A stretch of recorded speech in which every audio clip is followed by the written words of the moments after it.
years ago was it that I saw you? Maybe 2 years. No, I think it was it more was. than that. Was it? I feel like it It was was. during COVID Oh, because then I yeah, it was remember 2 years then. it That's was right, the because it two was at years. Sterling Studio. Yeah, you're coming into the 2 years. Yeah, because this year we were Yeah. supposed to do it again and we didn't. Oh, you guys didn't do it Because this we year? do it, yeah, we usually Every do it two every other years. years. Yeah, Yeah, every other year. this is kind of replacing the Okay. Loud on 100. Okay. So we are Okay. gonna I see that. That's good. next year Awesome. do like a gathering of everybody that's been on the podcast. Okay, so you're telling me that now. You like prepare your mind because it's coming. Okay, that sounds My team don't wonderful. even know about it yet. Oh I yeah, haven't you actually just put it announced it out to there them for them. yet. I love that. That's so good. I love it. Because that's where the magic happens is when you bring Yeah, everybody together. it really So is. That's yeah, I true. love it. That is so true. So what's happened since the last 2 years? Let's see. Since the last 2 years, I've really started Say to do personal, mindset. yeah, personal professional development. We have become an official training and development company, Okay. working with women in the workforce, leadership training, mindset coaching, confidence coaching. Now, why women? Specifically because I have a woman's heart, and I love, love, love working with women and watching them kind of transform into this. They start out as tight bud, and then they transform into this flower of all the things they wanted to do, everywhere they wanted to go, a book they might have wanted to write. So being able to see that and knowing that that was kind of in me and I had to bring it out. So now I get to help to bring it out to other people. I love that. Yeah, I Now, love working with women. They're so awesome. They really are. I mean, we are a force to be reckoned with. And when you really get to the core of what may be holding someone back, that's when you really get to see the transformation. It's like, okay, this thing was holding you back. It might have been a negative self-belief or a mindset that needed to be shifted. And then once they figure that out and they're on the path, I get to watch them kind of walk through that. what have you seen has been like a top three either mindset or obstacles that have gotten in women's way? Um, and this, even for myself, imposter syndrome is one. I mean, you get to a level of success and then you start to feel like, what, did I really do this? I've Yeah. seen that. Confidence, because a lot of times women struggle with something someone said to them years ago, a childhood trauma that may be holding them back, and then also negative self-belief. So those are the three key top ones that I've seen over the years. Yeah. And then what have you seen that what have you seen that happens once you're able to help women push past through that? A lightness in their spirit. And I'm working with a couple of clients right now, and just being able to hear the difference from the time we started to meet to where we are now. And I'm talking 3 months, 6 months to a year, and seeing the difference in the spirit and the difference in the mindset and how they're thinking now as opposed to the way they were thinking before. And so that is pretty awesome to Spirit, see. yeah. Spirit When I piece, see yeah. that, I'm like, this is so good. And then I realized too, I'm a woman of faith. So part of my journey has been to lay the foundation from a faith perspective. So I use biblical principles in my coaching practice. And a lot of the women at that point in their life, they need that kind of shot in the arm of some type of encouragement or empowerment. So I get to watch them also blossom in that, Yeah. where That's I beautiful. had a client and she said, I said, well, give me your testimonial. You know, we work together. She said, you show up for people. And I now am going to church because of some of the scripture I read or some of the principles you laid down for me. And I think that that was one of the most powerful experiences I could get from a client. Just say that. And I thought, you know what? You're doing what God has called you to do. Your purpose, your passion, it's poured into the coaching business. Yeah. Wow. So sorry, I interrupted you as you were telling me kind of what the business structure looks like. Okay. Mindset work, Mindset work. We also have expanded out into the workforce. So workforce, yeah. I say we have kind of a couple of pillars in Voices of Encouragement. We started off very humbly in my home as just getting women together to encourage one another, and then it springboarded off into it being a empowerment workshops quarterly. So we met at the Belmont, and then COVID hit. We were doing so good. We were building our momentum and loving that. So it's the workshops. And then when COVID hit, I pivoted and went online. And so the online practice made me see that we needed to go beyond the workshop because women were really struggling in the COVID era and everything that was happening. And so you're looking at workshops. Now you're looking at mindset work, which is coaching. And doing COVID, I opened the coaching practice, ICE Coaching and Consulting Services, Yeah. which is Inspire, Coach, and Empower. Okay. So I realized then that women needed that personal work, but then we expanded into the workforce because even though I was working personally, a lot of women needed professionally. So there's 3 pillars. There's the workshop, there's mindset coaching, and then there's the workforce development side of things. I love that. And it's all interconnected, It is. right? It Your really faith, is. your Yeah. personal home, your Yeah. mindset, your belief system, Yeah. work. It is. It's all interconnected. And the interesting thing is, a lot of people think that it's a disconnect. Like your faith is over here and you work over here. Those two are very integrated. And to be able to show that, kind of in a model to show that everything you do is integrated. Yeah. Your life is integrated and the connections you make is always a reason and a purpose for everything. What do you mean by that? There is a reason and a purpose for you and I meeting right now. Again, we met before. And I always believe that there's a divine connection with each person you meet. There's a reason why I'm here. There's a reason why I get to share part of my story with you. It may or may not encourage you, but you'll never know that unless you go and be a part of your journey. So the connection, being part of each person's journey, and then watching the other connections, because being in business, part of that is networking and connecting folks. And so a big piece of my business, and I didn't realize this, was connecting people. Yeah. And I get a lot of feedback from folks saying, yeah, you're a connector.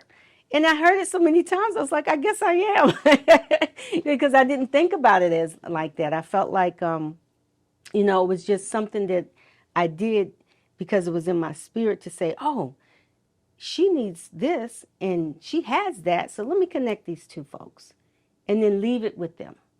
And so that's what I mean. Connecting people, showing up, divinely connected. A lot of times it's just the part of your journey. And it could be for a reason, a season, or a lifetime. But you never know unless you show up. And sometimes you don't know it until years later. Exactly. Or you're never really conscious of it unless that's happened to me before where they're like, well, how did you meet that person? Right. And I'll be like, I don't know. And I'll really sit and think about it. I'm like that too. I'm like, I have no idea. Or it's kind of embarrassing when you have to say, where did we meet again? Yes. Who connected us or how did we? Yeah. And then you kind of go like 3 or 4 layers back and it's Right. like, oh, that conversation I had with so-and-so 6 years Exactly. ago led to this like really important connection Right. with this person. I agree with that. Yeah. Yeah. So, but like I said, you won't know unless you show up. Yeah. So showing up is half of it. Even when I got the call from your studio to say, hey, we would love to have you on the podcast show. And I thought, I'm going to go. I'm not going to not go. I'm going to go. I love that. So, but I could have been in my quiet corner Yeah. and saying, no, I think I'm going to pass on that. But then I would Yeah. pass on a really great opportunity, That's right. so. Yeah, no, I love that. Yeah. In terms of 3 to 4 things that you wish people knew about The stuff. Mindset Reset book? or even just overall, like, Overall? yeah, what are 3 or 4 things that like you find yourself saying again and again? I think the first thing is to encourage yourself. A lot of people are waiting around to be validated by other folks. And I even in the coaching sessions or even across workforce development, you see that where they're waiting for a supervisor or someone to say, you did a great job. You have to be able to encourage yourself. And I teach that. It's like, what are the tools and techniques to do that? That's one, being able to encourage self. The other one is being able to trust your gut, trust your instinct. If you have an idea or something you want to bring to fruition, don't wait around asking people's opinions and that kind of thing. Go and do it. Go and do it. And then the last thing is just really get rid of your negative self-beliefs. And that requires work. Because again, some people have, or some women have, childhood trauma or work trauma or trauma in life that they have never shaken. So they have to get the right tools in place to do that. So those would be the three core things, I think. Sometimes that negative self-talk, like you said, has been with us since childhood. Yeah. So it's literally been like your friend, your negative Right, friend that's been right. with you for Feels like 40 comfortable. years. Right. Exactly. Feels comfortable feeling or thinking that way. So to say, okay, now let's get into a growth mindset. What does that look like? That requires work. It requires shadow work, and it requires you to really take the time to sit with yourself to figure out what are your triggers, what is making you feel like you can't move forward, and then kind of digging deeper in there and making yourself move forward. What's shadow work? Shadow work is those dark parts of your life that hold you back. Like, for example, I can use my own self as an example, very transparent. I had my son when I was young. And one of the things I always felt like, I don't really want people to know that, but that's part of my power. Yeah. So when I step into my power and say, you know, that's part of who you are, and you've raised an amazing young man, and you did these things, and you start to talk to yourself that way, as opposed to, well, I really don't want to share that with anyone because they might judge me. And people do judge folks, but you have to be the woman who God made you to be, to step into your power. And so shadow work is those things that we don't really want people to know about us because we feel like they might judge us or say something about us behind our back, or, you know, may not fit into that tribe or that group. And shadow work needs to happen internally and for that person. And then you need to walk in that power. And you work with people on that side. I do. I do. That's probably pretty heavy. It is. But it shows them that, you know, you've been holding on to this thing. It's no longer serving you. It didn't serve you then, but now because it's in your subconscious, it's in your spirit, it's holding you back. So shadow work needs to happen because those are the beliefs that hold us back. Yeah. Wow. Yeah. And so in terms of marketing, how are you growing your business?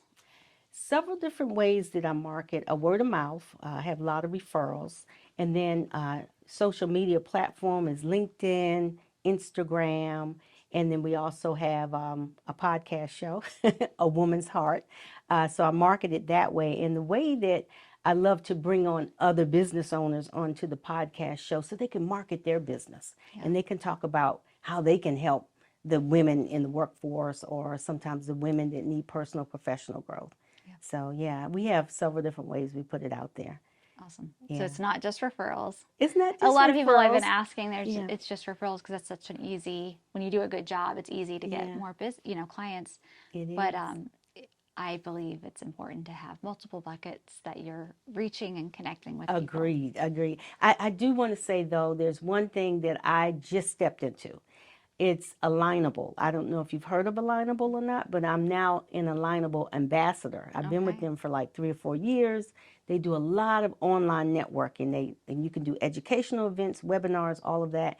And as an Alignable ambassador, they require you to have one live event a month. I said, that is perfect. We're going to start in January. So I already have women lined up saying, okay, we're going to have it here this month.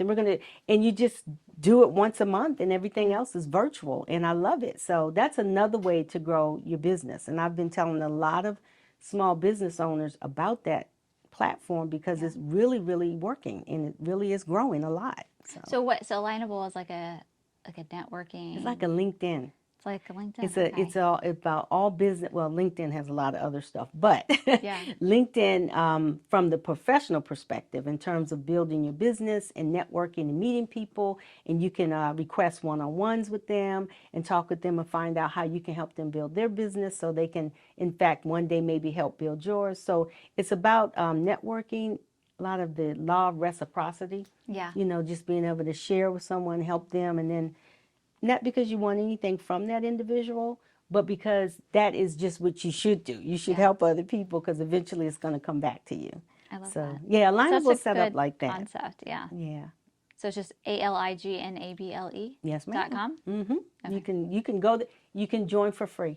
Awesome. That's what I loved Go about check it. it out. And they were like, okay, You've been on this platform for a while, and I've been building, and doing a lot of one-on-ones and some groups that they have for networking because they do breakout rooms.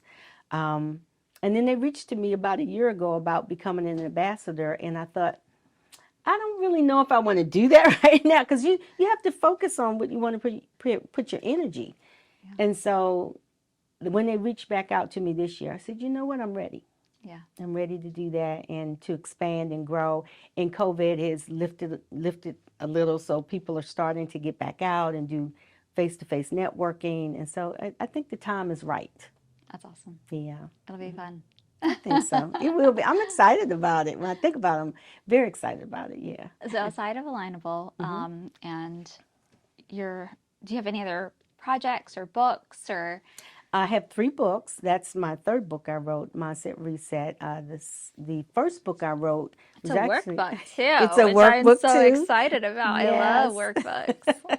And it's not a huge read, but and I was actually reading it in the car Yeah. again, and I thought, wow.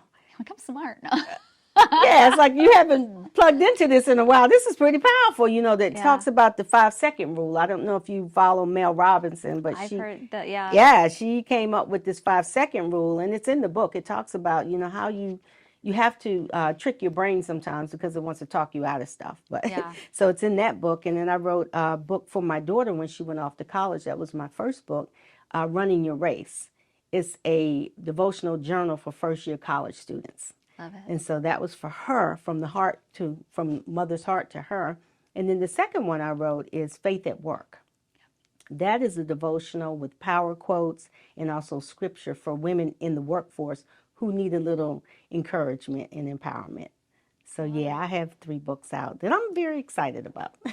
Now, any other projects on the The future? project now is to grow the podcast channel, bringing more business owners on, doing those workshops or connections once a month next year. And then also I will be doing online, on-demand, self-paced courses with the Mindset Reset. Oh, that's smart. So 'Cause that's people need my it. goal. Yeah. Yeah, that is the goal. And then to continue to work with more women in the workforce, from the corporate side and from the federal government side, is local, state, and federal, getting into those places so I can go in and with the team, because I have a team of coaches that can work with the women on leadership. Oh, that's great. Yeah, so that's the goal. Now, what's your story before you started this? Wow, that's gonna make me go all the way back, right? Before I started Voices of Encouragement, I was very much all about corporate. I have an IT background, information technology. I'm a developer. I am a programmer. I did all of that. But what I found is I'm still very technical, but there's a bucket that wasn't being filled. And that was the bucket to go out and encourage and empower women and be able to help them transform in the coaching side. And so VOE has helped me fill that bucket. I still am very technical. I still do workforce analytics. I'm a Power BI developer. But I know that you don't have to just do one thing. And so I struggled with that for a while, and I realized you're never going to just do one thing. I'm not. And I'm okay with that. So there's several things. With Voices of Encouragement, it allowed me to really expand on the creative side of who I am. How about as a child? Who were you? I think as a child, I wanted to be a rock star singer and a roller derby person. My mom used to put the roller derby on every Saturday, and I remember wanting to do all that. And I was a tomboy. So I did all that. I did the basketball. I did everything. And as I got older, I started to shape into this woman of, kind of getting in the whole professional side of things. I was a Mary Kay sales director. And I think that at that point, I realized that that's when I found out I really love empowering women. It wasn't even the sales side. It was just the empowerment of women.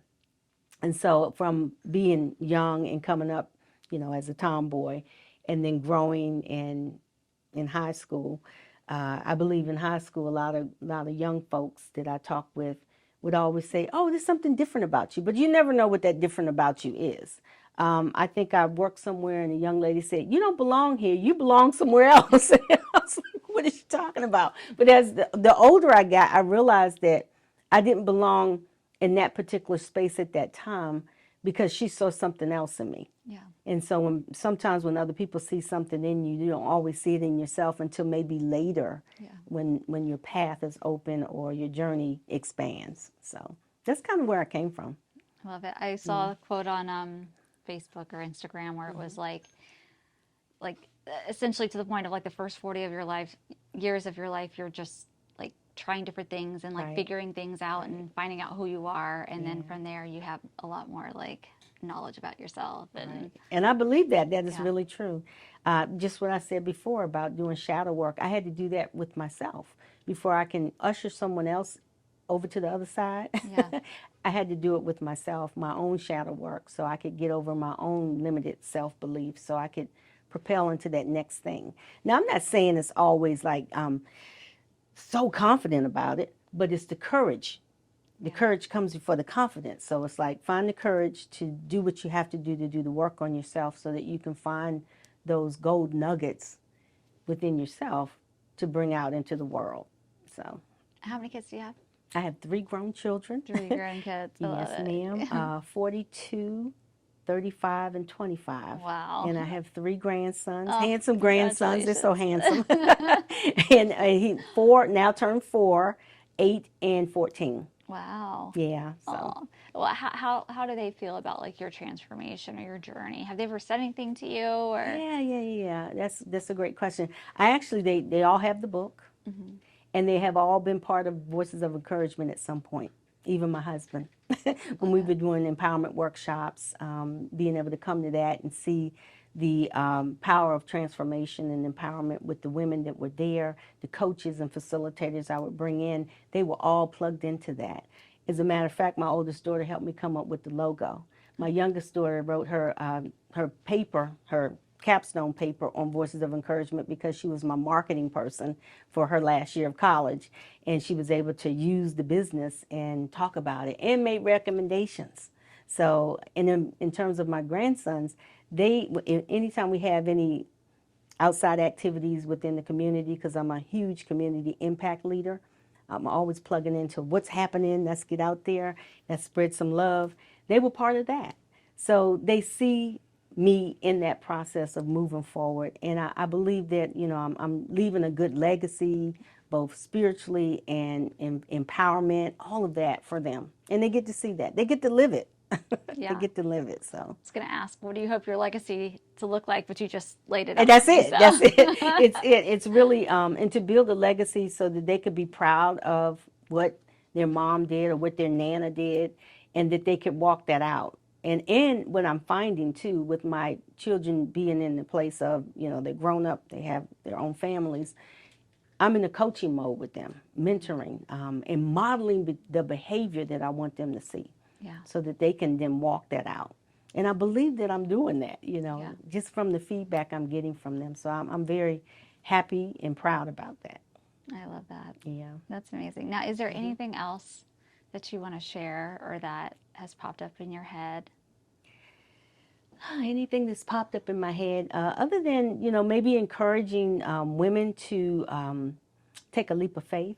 And it's a question I always ask, and I'll ask you this question. I love this because I use this at networking events. If there was one thing that you could do and you had all the money in the world and you knew you wouldn't fail, what would it be? Activism. Activism.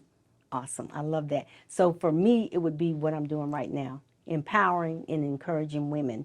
But when I ask women that, sometimes they don't know, or they do know, and they'll say, that's what I would like to do. And my follow-up question would be, what's holding you back? Nothing now. Now I am actually moving into it. So, So knowing that just makes you feel so empowered. It's like, Yeah. I'm actually living that, So, I love but that that. would be it, I to love think that. about that. I like that question, but actually holding people to it. Right. Like, Holding them accountable. Yeah. Like, what are you doing next? What are we doing with that? Yeah. I have a lot of women say, I want to write a book. Okay, so let's get started. What does that look like? Yeah. What does that let's get started look like? And it could look different for everyone. Yeah. Yeah. Because sometimes we just don't know what the steps are to get there. So it Exactly. feels overwhelming, but it's like when you break it down into little baby steps, it's like, Right. I can start doing that Right, now. right. And I always say dream big, focus small. Yeah. So I teach a vision board class every year, right after Christmas, right before the New Year's. And one of the things I found is women have so many dreams that they want to come to fruition, but unless you write that thing down and you have a goal and you work it, like Yeah. you can break it down. I always say dream big, focus small. Create the vision board and break your goals into smaller chunk, more achievable goals so that you can meet the bigger goal. Is this an online vision board class or in It person? is. It's a virtual. It's a virtual. How do we yeah. find out about it? Because we're right up at Okay. the end of the year, right? Eventbrite, or you can go onto my website, voicesoфencouragement.com, click on Mindset Coaching, and under Coaching, you'll see that you can sign up for the Vision Board class. There we go. Yeah. I love Yes, that. ma'am. Well, thank you so much for being on the Alamon Show. Well, thank you for and having sharing me. your I'm so encouraging honored. words. Yeah, no, we love having you here. Oh, And I love being I'm here. excited. Like, I think I've held this book up 5 times. I'm really excited. You have no idea how much I love workbooks. So I'm Oh, that's excited so to good. do it. Yeah. And give me your feedback. Like, I will. Send me an I will. email. Let me know what Honestly, you you'll probably thought. see it all like filled out because I see there's lots of lines to. Lots of lines to fill out. Yeah. Yeah.